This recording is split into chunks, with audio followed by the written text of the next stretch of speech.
नमस्कार दोस्तों। आज की कहानी एक बेहद डरावनी और रहस्यों से भरपूर है, जिसे सुन शायद आपको भरोसा नहीं होगा। शायद आप ये भी सोच सकते हैं कि क्या वास्तविक जीवन में ऐसा होता है। जी हाँ, ऐसा होता है और मेरे गांव के बगल के गांव में ही हुआ है। तो आज से कुछ साल पहले की बात है। धान का सीजन चल रहा था, यानी धान की कटाई का सीजन चल रहा था। तकरीबन उस समय जाड़े का मौसम आ जाता है। जब धान कटना स्टार्ट होता है तो जाड़े का मौसम स्टार्ट हो जाता है। तो लोग करते क्या है, गांव के लोग अपनी धानों को काट के घर में इकट्ठा नहीं करते हैं, क्योंकि धान बहुत ज्यादा होने के कारण घर में रखना मुश्किल होता है। तो क्या करते हैं कि उसे अपने घर से काफी दूर खेतों को लिपाई पुताई कर खलहानी बनाकर उसमें रखते हैं। तो मेरे गांव के बगल के गांव में एक सुरेश नाम का लड़का रहता था। तो उसका या उसके यहाँ धान कट चुका था। और करना क्या होता था कि जब धान की कटाई हो जाने के बाद धान को जब खलहानी में रखते हैं, तो उस धान की रखवाली के लिए घर के किसी एक सदस्य को वहां पर जाके सोना पड़ता है, क्योंकि अगर नहीं जाएगा तो धान कोई लेके चला जाएगा, चोरी कर लेगा।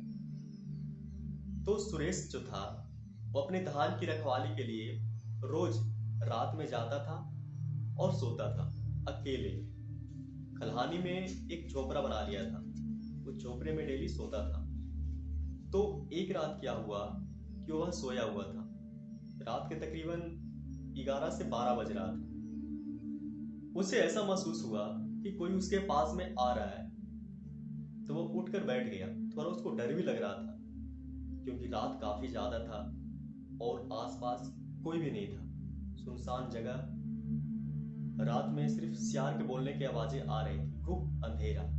उठ के बैठा, कुछ देर बाद कोई नहीं आया तो फिर वो सो गया।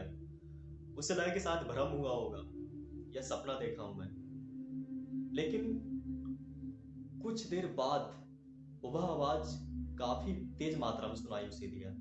उसे ऐसा महसूस हुआ कि कोई काफी नजदीक आ रहा है, कोई औरत जो नजदीक आ चुकी है। तो वह घबरा गया, काफी ज्यादा डर गया और उठकर बैठ गया। कुछ देर बाद एक औरत उसके पास में आती है, घूंघट लिए हुए, और उसके पास में आके बैठ जाती है। वह कुछ समझ नहीं पाया कि आखिर ये कौन है और इतनी रात में मेरे पास में क्यों आई। सुरेश ने उससे पूछा, कौन हो तुम और यहाँ क्या करने आई हो? लेकिन वह कुछ जवाब नहीं दिया।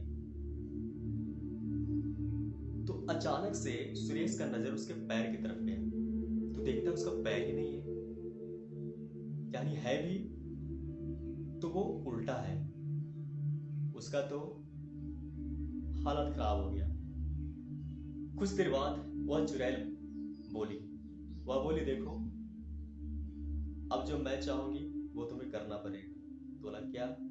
सुरेश बोला, क्या करना है? तो वह बोली कि मुझे तेरे साथ सोना है। और हाँ, एक बात और, कि वह अपने साथ 2-3 बच्चे को भी लेके आई थी, जो उसको मरता क्या ना करता। अगर उसका बात वो नहीं मानेगा तो अंत में क्या करता, उसको जान से मार देता। यह सिलसिला तकरीबन 10 से 11 दिन तक चला था। तो धीरे धीरे क्या हुआ कि सुरेश में बदलाव आने लगा। वो कम बोलने लगा, खाना खाने नहीं लगा। तो उसके घर वालों को शक हुआ कि आखिर इसे क्या हो गया। वो डेली सोने के लिए जाता है, आखिर इसे क्या हुआ कि सही तरीके से बात भी नहीं करता है, उदास रहता है और खाना भी नहीं खाता है। तो सुरेश के एक चाचा थे, वह पूछे बहुत, तो सुरेश क्या हुआ तुम्हें? लेकिन सुरेश नहीं बोला, क्योंकि उसको पता था कि अगर मैं बोल दूंगा तो अब मुझे जान से मार देगा।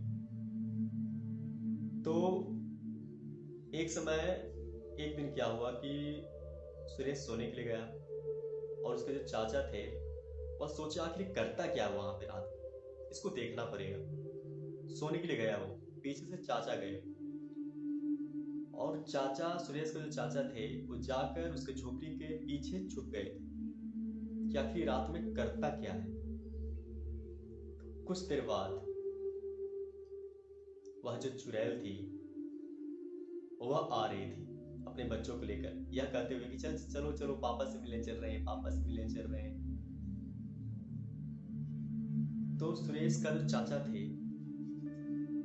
वो हक्का बक्का रह गए, अरे यह क्या है। चाचा वहां सुरेश से नहीं मिले, वो चुपचाप घर गए और सारा बात सुरेश के परिवार वालों को बता दिए कि अब उसका जीवन खतरे में। कल हुआ, सुरेश घर गया तो घर वालों ने पूछा सुरेश से, बेटा बात क्या है बताओ। लेकिन सुरेश कुछ नहीं बोला। रात हुआ, फिर वो सोने के लिए आया, लेकिन सुरेश सोच रहा था कि हम इससे कुछ पीछा छुड़ाने के लिए कुछ न कुछ करना पड़ेगा। सुरेश गया, चुड़ैल आई।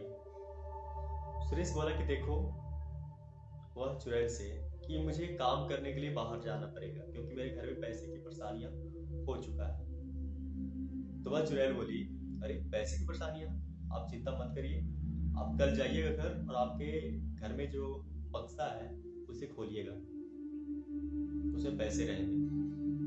तो सुरेश बोला कि उसमें पैसा है ही नहीं, मेरे पास में पैसे का बहुत तंगी है।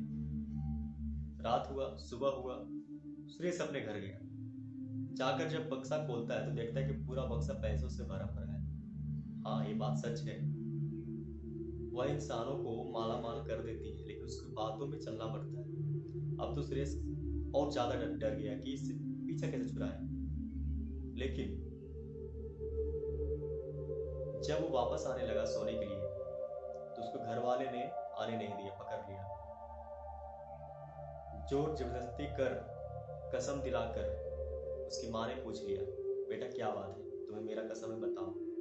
उसने बता दिया, क्या करेगा, कसम दे दी तो बताना पड़ेगा ही। बता दिया कि हाँ माँ, एक चुड़ैल है जो मुझे पकड़ ली है। जैसे ही बताया वैसे ही उसको जान मारा।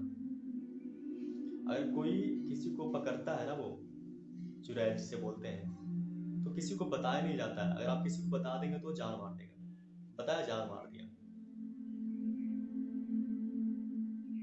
और वह चली गई, सिर्फ उसको जान मार के अपने साथ उसके आत्मा को लेकर चली गई। वो यही चाहती थी ना कि उसकी जान मार दें, या तो जीवित रहना है तो मेरे साथ में रहना, मरने के बाद भी मेरे साथ नहीं रहना। चुड़ैल का ऐसा सोच होता है। उसके परिवार वालों कुछ नहीं किया। यह बात बिल्कुल सच्ची है और ऐसा होता है, अभी भी होता है। इस टाइप के मेरे पास में बहुत सी कहानियां हैं जो कि मेरे पापा के साथ भी ऐसा हुआ है। मैं आप सबके बीच में वो लाऊंगा, इसलिए इस चैनल को सब्सक्राइब जरूर करें और लाइक कमेंट शेयर जरूर करें। मिलते हैं फिर अगली नई वीडियो में, तब तक के लिए बाय।